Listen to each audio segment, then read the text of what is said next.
It was an early start for local candidates giving their final pitch to voters. Labor pulled out all the stops, concerned about the popularity of independent candidate and Wollongong Lord Mayor Gordon Bradbury. Opposition leader Luke Foley having become a regular in town over the past few weeks. This is my 11th trip down over the course of this campaign, talking with local people about their concerns.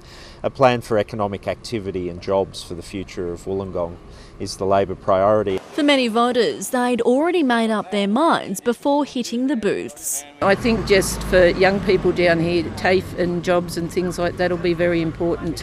And I think that's a thing Paul will go for. So, yeah, he's definitely got my vote. As the votes rolled in, it was clear Paul Scully had done enough to get over the line.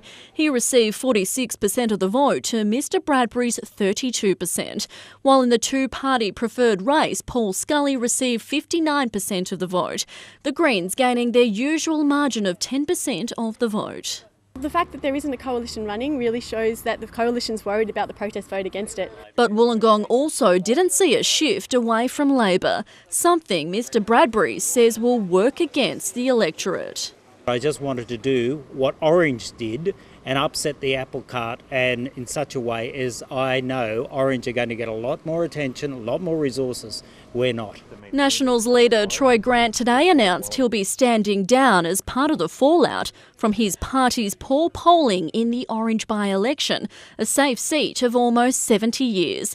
Mr Scully has poured water on claims it'll mean the Orange electorate will see more funding as a result. I don't think it's a case that just because you're marginal you're going to get those sort of things. What the signal was here in all three seats where the by-election was, in Canterbury and Orange and down here in Wollongong, is that Mike Baird's policies there's an absolute repudiation of Mike Baird and his policies. Mr Scully says Labor's commitment of $50 million for the Wynn Entertainment Centre upgrade will still remain at the next state election. He'll attend a caucus meeting tomorrow, but will first represent the region in Parliament early next year. Caitlin Dugan, Wynn News.